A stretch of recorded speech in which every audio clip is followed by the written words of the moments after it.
apparently Universal Resorts Wi-Fi just wasn't up to snuff to do it. We talked about this before we started recording. How hotels do not have hardlined Ethernet in every room is beyond me. Why in 2025 do I have to rely on their wireless internet? It's beyond me. Beyond me. I know, and it's so. I mean, even because you stay. Here's the bragging moment. You stayed at Universal Resorts. I stayed at an Omni Hotel. It was, like we stayed at high end hotels this weekend for both of our individual trips. And you're right, no hardline internet. Everything is Wi-Fi, and the Omni in Providence, Rhode Island, because I was there for Rhode Island Anime Con this weekend, which is why we're doing 2 episodes this week. Is because is the number of times I tried to connect to the room Wi-Fi and it kept connecting me to the free Wi-Fi down in the lobby. I'm like, I'm on the 10th floor. Oh my god! Stop it! Like, it's weak from up here.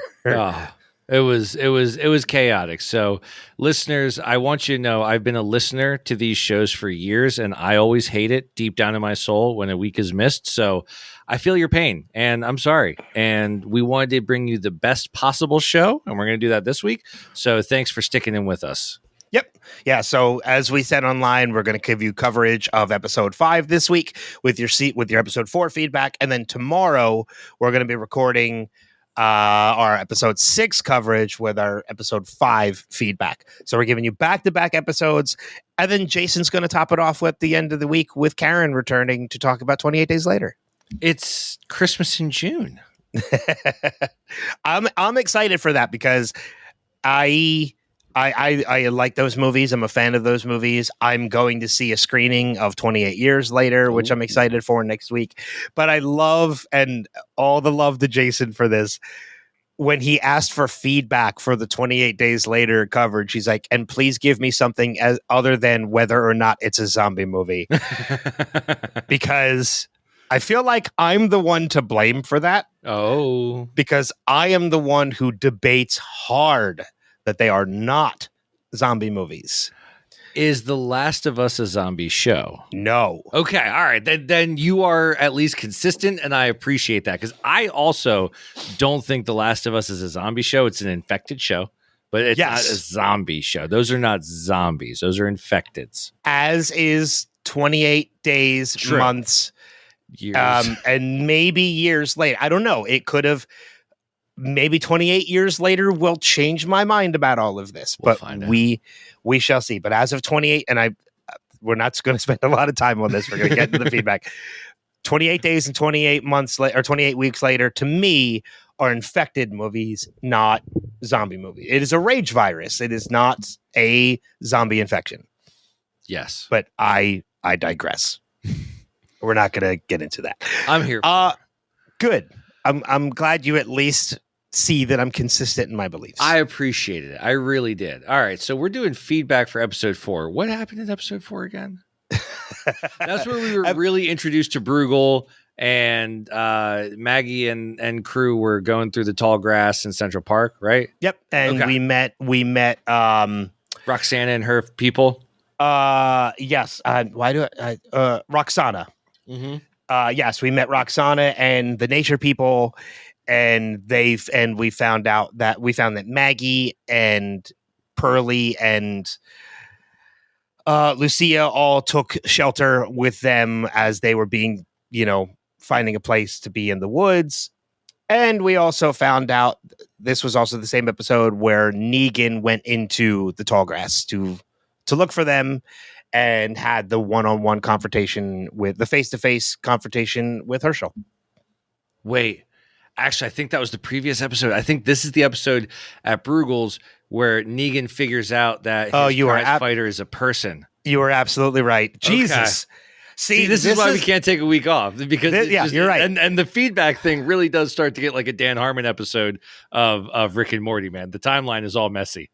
Yeah, you're right. This is what happens when we miss a week. We're all out of sorts. Apologies to the listeners. They're probably listening like, if I had hair, I'd pull it out. It's 100%. No, sorry, you're folks. right. This is where the Washington crossing the Delaware got burned. Yes. You are absolutely right. And we found out that Bruegel's champion was an actual human being. And Navarez kind of got Ginny in the hole. So, Negan, what up? And we didn't know how that. Okay, cool. All right, folks. Glad that we're all on the same page finally. See, this is what would happen. Like, what would I have done if I didn't have you as a co-host for this one? Like, and it was just me? We'd be so lost. I would be one of those listeners yelling at my MP3, my phone right now. Yeah, your MP3. I'm yelling at my Zune. I'm like, damn you, Bill Gates. Why doesn't your wheel scroll? Damn it, I got to click back on my iPod a minute. My Discman skipped. You know what's funny? Karen and I were just talking about that yesterday. And I am firmly convinced the CDs are going to have a comeback just like vinyl did. Give it 10 more years. CDs are coming back, Ben. Mark my words, 2035, compact discs. They're coming back. Them and Jenko jeans. No, they're not. Next thing you know, you're going to tell me Laserdisc and 8-track are coming back too. Laserdisc and 8-track never really had a moment. Cassette and DVD blew them out of the water, but we're getting ahead of ourselves. Episode 4. Thank you. Feedback. First one comes in from Adam Buckley. In regards to your discussion about the long grass scene, yes, I thought Jurassic Park, but I think it was more like Indiana Jones' Crystal Skull, where they were walking through long grass and the little cannibals, were taking them. I could see that. My mind doesn't, when it comes to Indiana Jones and the Crystal Skull, my mind doesn't go to that long grass. Mine goes to the fridge. Shia LaBeouf, aka Mud, swinging on vines with monkeys. Sure. Which is one scene in that movie your brain really shouldn't go to because it's a scene that really ruins that movie. Is swinging with monkeys the new jumping the shark? It's a total euphemism. Yeah. All right. I like it. It's look, I enjoyed Crystal Skull for what it was. It's the least of it's the least likable of that entire franchise. Can I admit a long lost secret to all of our listeners, which is just, a couple people? I've never seen a single Indiana Jones. And you just heard it officially, folks. This is the last episode that Alex will be joining me for this podcast. There are certain prestige movies and franchises. I've just, for whatever reason, it's never happened. The Godfather, never seen a single one. Scarface, Goodfellas, none of it. I've seen Boondock Saints 100 times, but that's because I'm Irish. Well, that makes a lot of sense. I've seen Boondock Saints a bunch of times too. I have not seen some fantastic movies. Jaws, okay. No. I'm gonna. I know we're getting off track again, but look, we missed a week, guys. We got one feedback in so far. Have you seen The Shawshank Redemption? Oh my gosh, yes. One of my top 3 all-time favorite movies. Is number 1 on my list of favorite movies of all time. I don't think I can do a number 1, but it's right up there. Well, that sounds like it needs medication. Narrow your urethra, Bobby. Sorry, folks. All right, we're going to continue on with the feedback. You're up, Andy Fisher. Go. Our next piece comes from Andy Fisher. Andy says, I love that The Walking Dead is touring the world. Georgia, D.C., France, New York, etc. The only other zombie movie set in New York City, I believe, is I Am Zombie. Or I Am Zombie. Nope. I Am Legend. Which I also actually believe is not a zombie movie. Infected. They're infected and they're more vampire than they are zombie. But anyway, I digress. If you think it's a zombie movie, it's a zombie movie. I love watching Maggie and Negan, and the art critic is fantastic, but I'm not buying any of the supporting characters. They seem to be coming out of a bad version of Mad Max Beyond Thunderdome, and I'm missing some of the logic here. All of this is to get Walking Dead energy to power vehicles. How does the CRM fit into this? I miss the urgency and desperation of the better seasons of The Walking Dead. I think they're trying to strike a mysterious tone with Herschel, but it doesn't ring true to me. Thank you for the great podcast, followed by 5 pizza emojis and a ring. I don't understand the hieroglyphics at the end of the statement, but I appreciate them for being there. Yeah, me too. One of the things I gotta challenge you on, Andy, is why does the CRM have to fit into this? I guess is where I'm like, I don't see any reason for the CRM to be a part of this storyline. And I'm just curious as to why you expected it to, when it did not play a part at all last season. And I kind of feel like with The Ones Who Live, they almost not necessarily tied up the CRM, but they kind of tied up the CRM. Yeah. Well, I mean, and not only that, but if you look at, making a comparison to The Last of Us with the wolves and such, like the wolves are isolated to one particular area. It's not just because you see the CRM in one area of the country doesn't mean they're everywhere in the country. And when you look at a place like New York City and Manhattan, when it comes to retaking the world or reestablishing the world, Manhattan is a pretty intimidating place to do it. It's one of the reasons why we're getting that Mad Max Beyond Thunderdome feeling that we're getting for the show, as you mentioned, Andy, is because it's isolated. It's isolated. It's so huge that it would take a lot of resources to completely restore a place that big. And even I don't even think it's something that the CRM even has the ability to do. So I can absolutely see the CRM being like, you know what? We know New York is there. We'll get to that down the road. Yep. And just saying, screw it. Let Manhattan take care of itself. And we'll pick up the pieces when they're just the undead at that point. Yeah. You start smaller and you get gradually and you expand. They haven't yet gotten to New York at this point, if they ever would. We probably won't find out, but no, that's for another episode. Next up, we have feedback from Deborah Ulmer. Hi, Ben and Alex. To answer your question about who will take down Navarez, I'm rooting for Maggie, but Pearlie is a good choice too. I think the Croat might ultimately be the one to do it. However, I'd love to see Navarez taken out by the methane, as you both mentioned.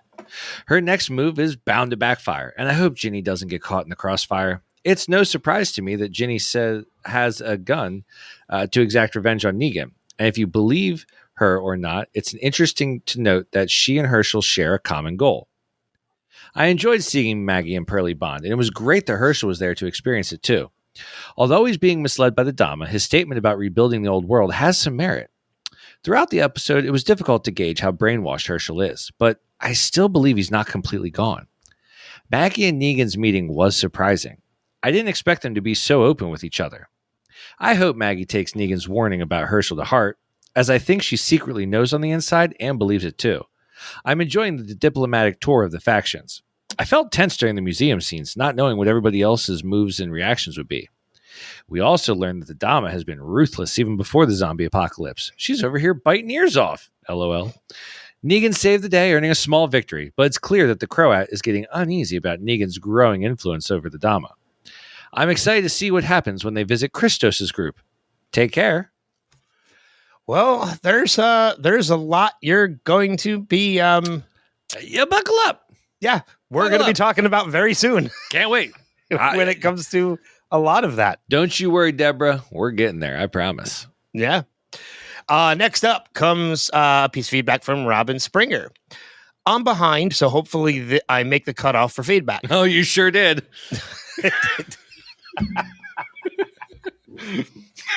Sorry, that came out of nowhere. Loved Kim Coates chewing up the scenery. I most recently saw him in American Primeval, in which he plays a very ruthless Brigham Young, and before that, a corrupt Pinkerton type guy in Godless. He's always good. Yes, he is. Mm-hmm. Is Bruegel going to be a problem? Mm-hmm. I see him double-crossing the Dama somehow. Was he a savior type of leader at one point?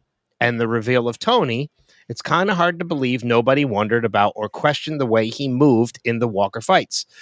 And then he looked straight into Negan's eyes. Negan always lucks out and gets the upper hand somehow. Oh my God, the rats for lunch.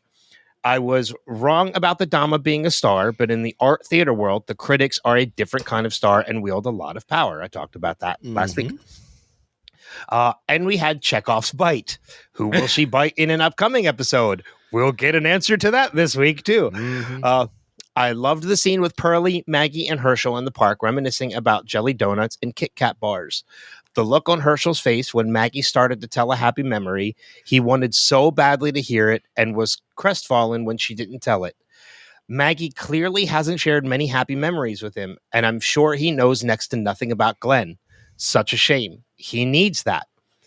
Ginny is annoying me so much. Amen, almost as much as Navarez. I'll be interested to hear what y'all have to say about the episode. I love the fact that everybody's calling her Navarez. You're the only one who's not. Well, it's Narvaez, not Navarez. That's definitely my fault. I am sure I have been mispronouncing it from the get-go. And now you understand why for the past couple episodes I've been calling her Lucia. Yeah, it doesn't really matter anymore. No, you're right. Well, we're going to need her name this week for a little bit. 20 minutes. But Narvaez, it's everybody knows who we're talking about, so it's fine. Robin, that was one of the best pieces of feedback when you went into the conversation with Maggie almost telling a happy memory with Glenn, and the look of anticipation on Herschel's face. You're so right. And I noticed something, but I couldn't quite put words to it. So thank you for doing that, because he really did have that longing desire to hear a good memory about his father. Because I bet it's always been too difficult and too painful for Maggie to talk about Glenn, that Herschel probably knows nothing about his dad. So great pickup. That was awesome. Yeah, agreed. Next up, we have an email from Colin Stillwell. A fun fact, I rewatched Fear the Walking Dead recently, and it now ranks higher on my list of spinoffs. Oh, Jesus. I know, right? It went from number 4 to, Becky guessed it, number 1, due to one interesting fact. Since Fear the Walking Dead has come to Netflix as a whole series, they snuck in many, many more F-bombs. I'll tell you the same as I tell anyone to watch anything The Walking Dead universe. 1 through 3 are great. 4 and 5 are okay. And 6 is when you should buckle your britches for a shit-stained log raft. Anyway, on this episode, I really enjoyed the alliterativeness there. Yeah. Anyways, on to episode 4, Feisty Friendly. Maggie is the type of parent that'll watch Herschel light cats on fire and tell everyone it's just... Sorry, let me try that again because it's so good. Maggie is the type of parent that'll watch Herschel light cats on fire, then tell everyone it's just a phase he's going through. Kim Coates is killing it as your typical mustache meddling madman. Brogel, as I like to call him, clocked me as a stage performer. Knows how to manipulate, but isn't great at keeping up with the times. I knew that big-ass Walker was just someone cosplaying as Michael Berryman. Big Time Tony was adorable. Too bad he couldn't watch his ass. There's some weird chemistry between the Dama and Herschel. She's too old for you, bro. It's baffling how much I respected Lucia. There you go. More than Maggie in this episode. I'm an anti-Maggie fan, in case that wasn't already obvious. Would you look at the time? I'm out. Peace and love y'all. Thank you. So, Colin, here's the funny thing.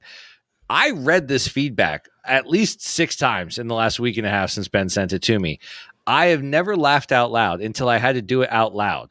And I want to thank you, because now I understand how Pedro Pascal completely broke during the Community episode during the COVID when he was filling in for Walton Goggins. I couldn't understand. Like, you already read it. How is that so funny? But once you're actually saying the joke out loud, it's 10 times funnier. Thank you so much, Colin. Yeah. The type of parent that'll watch Herschel light cats on fire. He's so right. And that's the exact problem I have with what Maggie's been doing. Like, yes, she will watch him like cats on fire and then say it's just a phase. Oh my God. He'll get through it. It's just a phase. Oh, I love it. Thank you for that, Colin. That was great. It was Colin and Brogel too. I kind of that was phenomenal. Yep. But we now have 2 voicemails this week. The first one comes from Kat from New Jersey, and I think this is actually feedback from a couple episodes ago, but we just received it recently. So timeline is what it is this week, Ben. I know this is like multiversal timeline at this point. But here we go. Here is our voicemail from Kat. Hi guys, this is Kat from New Jersey, and I just wanted to give you an observation I had about Dead City. I was wondering why the Dama killed Victor, because Victor was so talented. And I'm guessing in this part of the zombie apocalypse, there's probably not that many classically trained musicians of any type anywhere in the world. And yet she killed him. She disposed of him, I think, not only to punish Negan and put Negan in his place, but also I think it's part of her agenda for her new world order to just get rid of the past, burn it all away, and start something fresh and new. And she gets rid of Victor, and she takes Herschel on. And I think in Herschel, he's not trained. He is completely artistic, totally naturally talented. And she can see that he has this unbridled vision. He doesn't know the past. He has no rules for even how to do his art. He's doing it by natural instinct. So I think she sees in him the potential to create a new world, a new vision, totally eradicate the past. It has nothing to do with it. And I think that's one of the reasons why she got rid of Victor, was to just completely get rid of that history. Tragic as it is. Anyway, love you guys. I listen to a lot of the Podcastica shows. I also check out Chris and Jason over at The Talking Dead. And thank you for making my day. Bye. Hey, thanks, Kat. Yeah, I mean, I could see that too. We talked a little bit about that before, that Herschel is like, he is moldable clay for sure to the Dama. Like it's a little bit of a double-edged sword. He's moldable, meaning she can form him to whatever she wants her vision of the future to be, but he's also impressionable. Yes. If that makes sense as well. Like she sees him as gullible enough to believe what she wants the future to be, because he doesn't have that indication of the end. Well, and I think she sees the brokenness in him a little bit. I think she sees that he is not just moldable and manipulatable, but also looking for something he's not getting. Is that a maternal figure? Is that unconditional love? Is that acceptance? It's hard to tell, but she knows that she has a way to get her tentacles in, and she does. The end game, maybe we'll find out what it is. Maybe we won't. But it's very, the Dama Herschel relationship is phenomenal and fantastic. Yeah. As for the Victor element of it all, I don't know if I necessarily agree with she killed Victor to get rid of that past. I still think power. I still think that was more of a power move to show Negan. Yes, who's that boss? Exactly. That like she saw the connection that Negan and Victor had established with each other, and she wanted to destroy that for the sake of showing Negan that she had power. Yep, and power over him. Mission accomplished in the moment. Yep. It just happened to be at the cost of history and art. Absolutely. So, but no, thank you, Kat, of course, for the opinion and for the voicemail, which leads us to, of course, a voicemail from our good friend and buddy, Steve Brown. Hello, the cast of us. This is Steve, and this is going to be for The Walking Dead, Dead City, feisty, friendly, feisty, what? Oh, good. We get to see some of our supporting characters finally again. Oh, Benjamin's in the trunk. Oh, looks like Negan is back to carrying Lucille 2.0, so this is going to be a performance here, right? Oh, that's kind of ingenious, using the mirrors to help reflect the light so you have more light inside. That's it. Kim Coates, Edgar Allan Poe looking guy. I love him. He's great. Oh, so Pearlie and Maggie and Herschel come up with a plan to do an actual recon mission with a small group. Huh. That's great, Negan. I'm a movie poster kind of guy, too. That I'm comparing myself with Negan and all, but are they posing that Negan's going to fight this gladiator style guy? Oh, and Kim Coates just said feisty, friendly, the title of the episode. Mic drop. Wow, Herschel, wouldn't know what a fire alarm is. Maggie and Pearlie bonding over Kit Kat jingle. So are Maggie, Herschel, and Pearlie still in the park? Wow, this very Middle Ages gladiator on gladiator, walker on walker battle, I guess, huh? Oh, Ben, you kind of called it. The Dama was somebody important, but she wasn't an actress. She was a critic. Okay, and it's confirmed that Herschel sent the smoke signal. And Jenny reveals that she's there to kill the man who killed her father. That's Negan, right? And Nieves suspects that Negan is alive because she just said so to Jenny. Oh, that walker's eating that other walker. So Bruegel is juicing his walker champion, and now Negan is proposing a battle. Okay, so what is Negan going to do with this walker and this thing of gasoline? Oh, Maggie's using the old savior's whistle to sound out Negan. And Negan's now telling Maggie that Herschel is the one who's the traitor. Why are you sticking around, Maggie? This is not a good idea.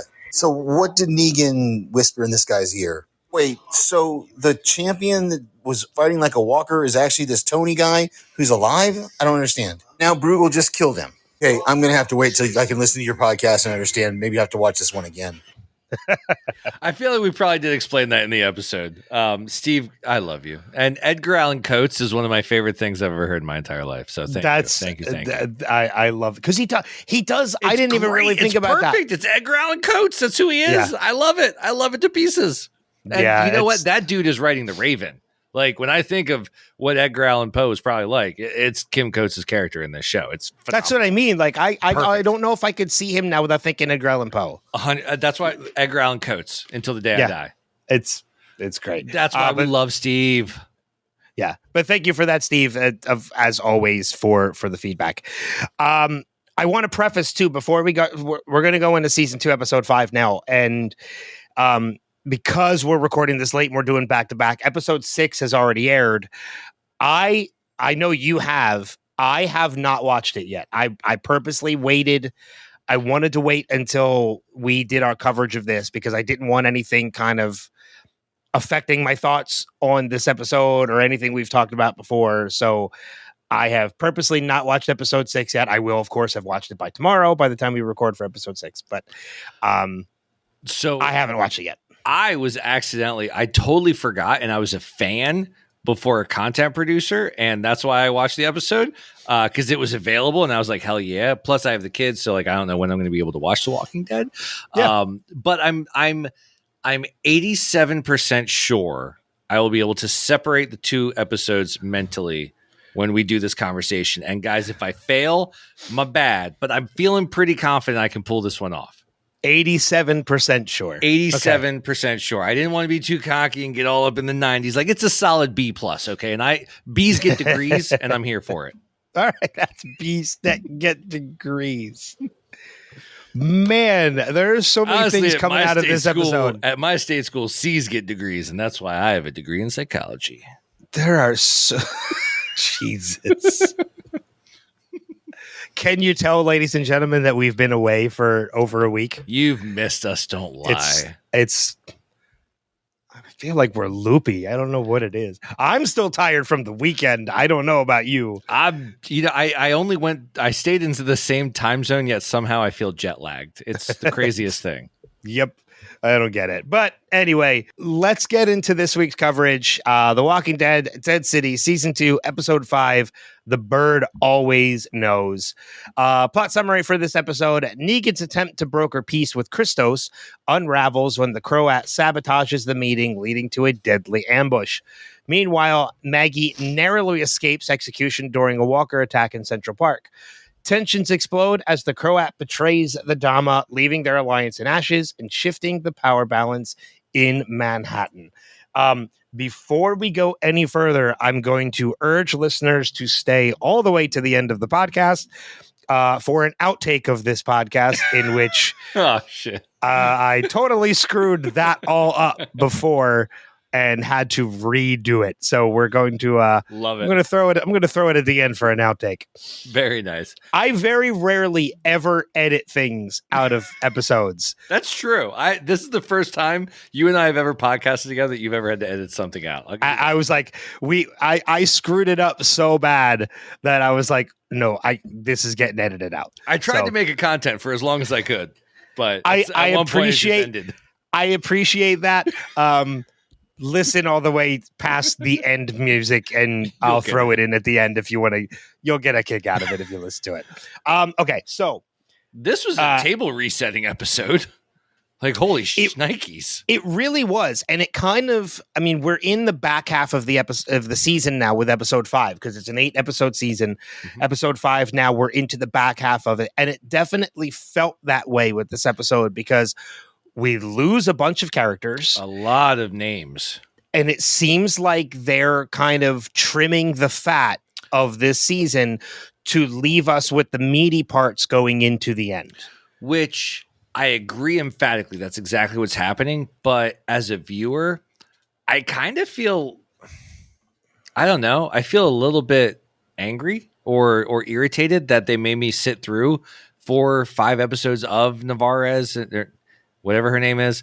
And just why did we bring so much of this in just to scrap it? Like, did they get through season 1 and realize, the Dom isn't working? You know what? Like, we got to get rid of, like, I feel like we wasted so much time and so much character development just to scrap them all for nothing. I agree with you. And I know we've been getting a lot of feedback from people, and we've heard from people, even not through feedback, but just talking to them directly, of people who are kind of losing connection with this season. They're kind of feeling a lot of late season Fear the Walking Dead vibes when it comes to it. And I'm not going to lie, as much as I'm still a fan of this show and I'm enjoying podcasting on it, I kind of understood it more this episode. Absolutely, yes. It was really like, well, then what the hell have we been doing the last 5 episodes? Is what I walked away feeling like. Well, what? Okay, why did any of that matter ever? Yeah. And Lucia is the biggest element of that. Like the Dama is one thing, and we'll get into that. But Lucia is a character who, okay, you brought her in, you gave her tension between her and Pearlie, you gave her tension between her and Maggie.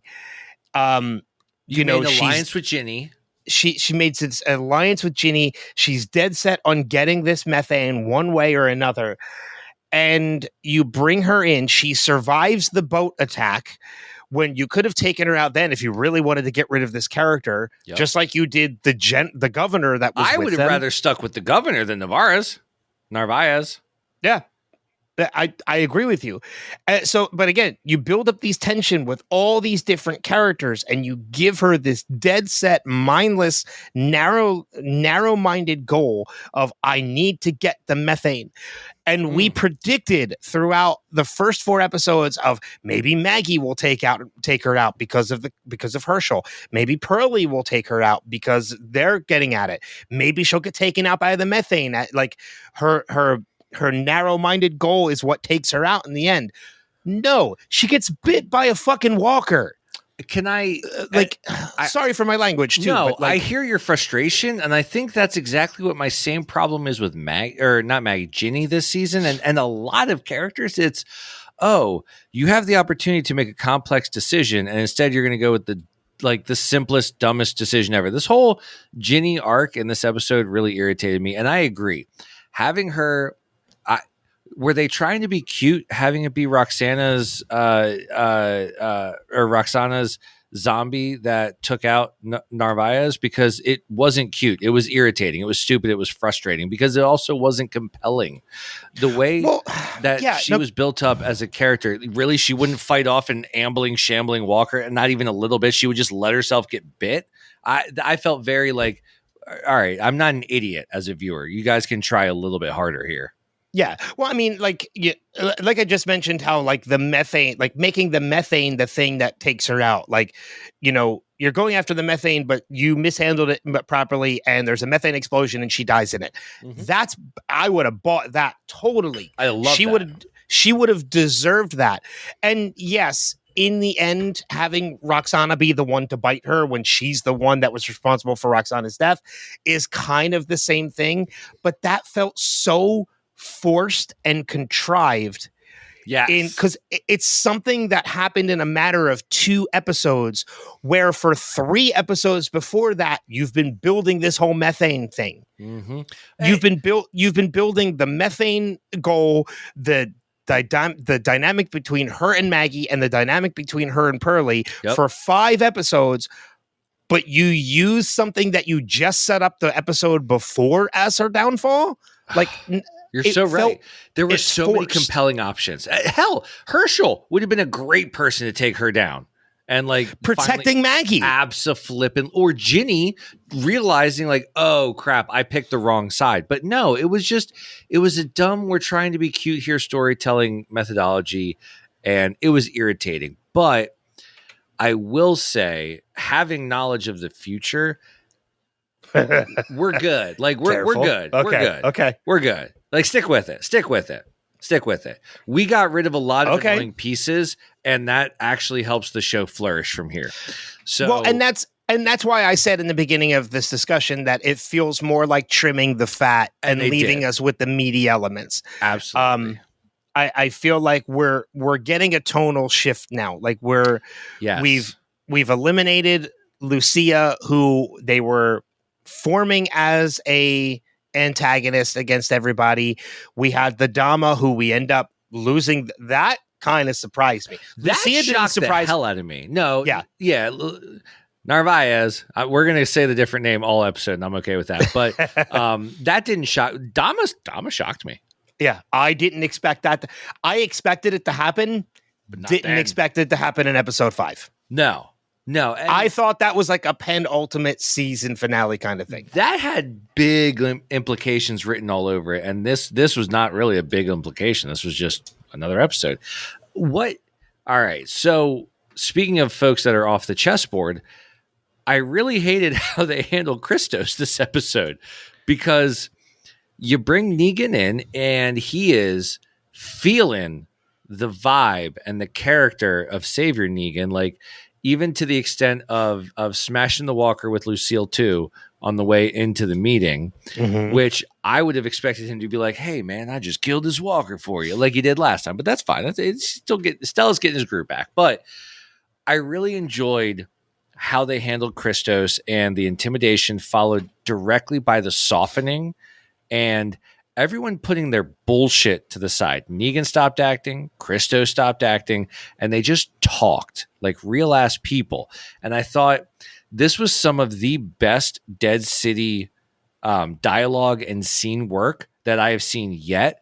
It reminded me of that reason we all love Game of Thrones. It's intelligent people in conversations in rooms having intelligent conversations.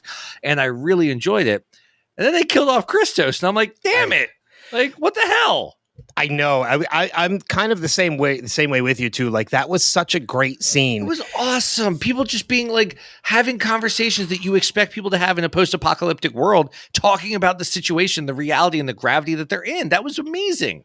But also at the same time, it kind of progressed Negan's character a little bit further too, because as I've been saying since the beginning of this season, this whole thing is an act. It's Negan putting on an act for the sake of his own protection, for his own safety, for his own well-being, but also for his family. This is for Annie and Joshua. That's what this is for. Yeah, he's putting on an act. He's putting on a persona. He is not the same Negan. He's just pretending to be when the opportunity arises.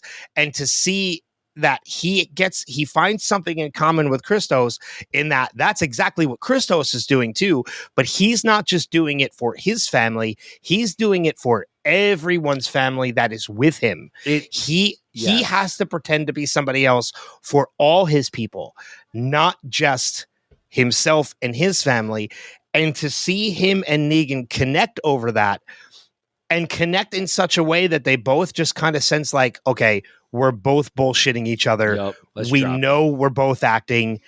We're going to let the curtain's going to drop. Yeah. Let's be real. You know what it reminded me of? Honestly, and even the whole way it all went out, the Vatos in season 1, when they went back into Atlanta, and the Vatos that were taking care of the nursing home, and just like, you think it's one way, and then you got that person that comes in and it flips it entirely. And like, I really loved it. I thought Christos had some really good staying power, and I liked what he brought to the show for 20 minutes. But I do understand them getting rid of Christos, because for sure this whole thing, this whole situation with Christos and Negan dropping their guard and being real with each other, this gives Negan allies. Negan is meant to be a character who's meant to feel on the outskirts and has to and feels kind of like on edge at all time. If you give him an ally like Christos and Christos's people, you're kind